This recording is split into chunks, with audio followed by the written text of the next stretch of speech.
Hey, what's up, everyone? I am here for another My Thoughts, and this time it is Splinter Cell Conviction, the new, obviously, Splinter Cell game. The fifth one is it's fifth one, and yeah, this game was originally supposed to come out February 23rd, and I'm kind of glad that it got moved up a little bit. It got delayed again for some reason.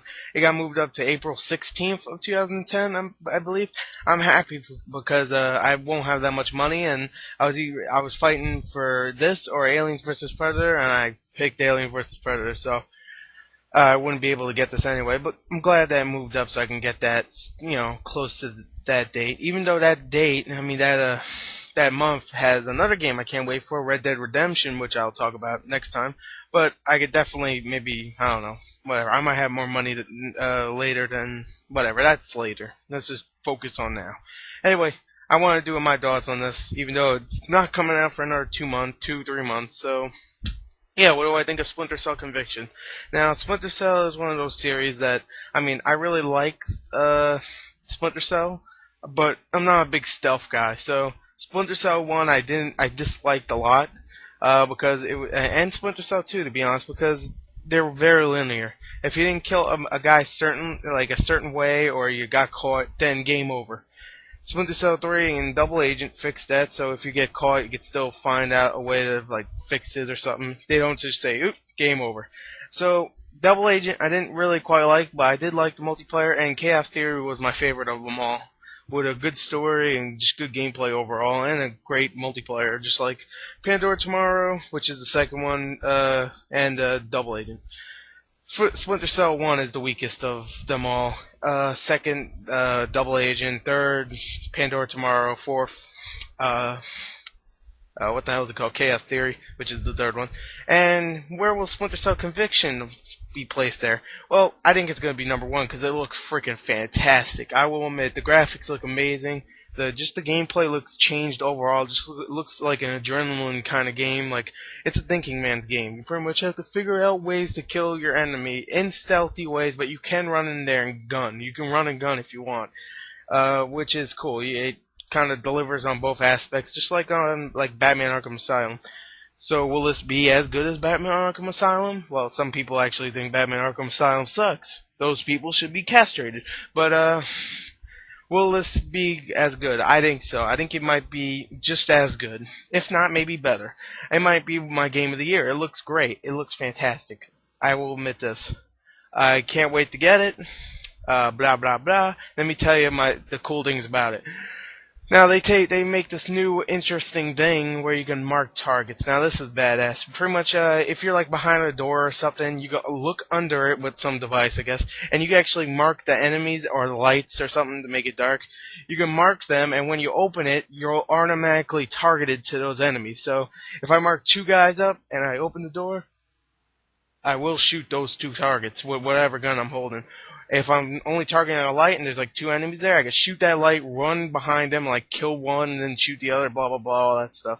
Uh, that's very interesting. I mean, it's kind of like Assassin's Creed 2. You can just do different ways to kill enemies, and that's what I love about Assassin's Creed 2. So that's awesome. I can't wait. I just can't wait to do that alone. But other things you could. There's a new thing where you can actually confuse your enemy and make it look like you were in a place you're not. They'll think you're in this place because you were there, but when you leave, it's hard to explain, at least to me, because I'm bad at explaining things. You can pretty much fool your enemy into thinking you're somewhere you're not, and then just flank him. Pretty much that's it. I don't know why I couldn't explain it like that. So yeah, that's another cool thing. The action looks awesome. The story looks amazing. I mean, it looks amazing. Sounds amazing. It's pretty much Sam Fisher trying to revenge his daughter still, and his ongoing quest onto this adventure. So, which really just came out of nowhere in Double Agent. Double Agent is where it just got really dark. Pretty much a Double Agent. He kills his boss for I forgot what reason. I didn't beat Double Agent. I barely even played it. I'm barely even up to the story really. I think Chaos Theory is where it just got a little more interesting to me. I didn't beat Chaos Theory. I really got close, but I didn't beat it, even though it's still my favorite. Yeah, I thought the story was getting interesting. Double Agent, I couldn't play it because really I just didn't like it all that much. So I couldn't really, you know, get far in the story. So it sounds like things didn't happen as he thought it would in Double Agent. So now he's still continuing his quest to find the killer of his daughter. And in the beginning, you actually find the killer of your daughter, but you don't know who actually hired him to kill him. So you're pretty much, I'm guessing, looking for that guy. Uh, I mean, look, the gameplay amazing. The story, it sounds great, just like all the other ones, to be honest. Even though I didn't really, stick with it. I can't wait for this game. It looks like the Splinter Cell series is going in the right direction, and it's pretty much a revival of the series because Double Agent was about 4 years ago now. Yeah, 2006 it came out.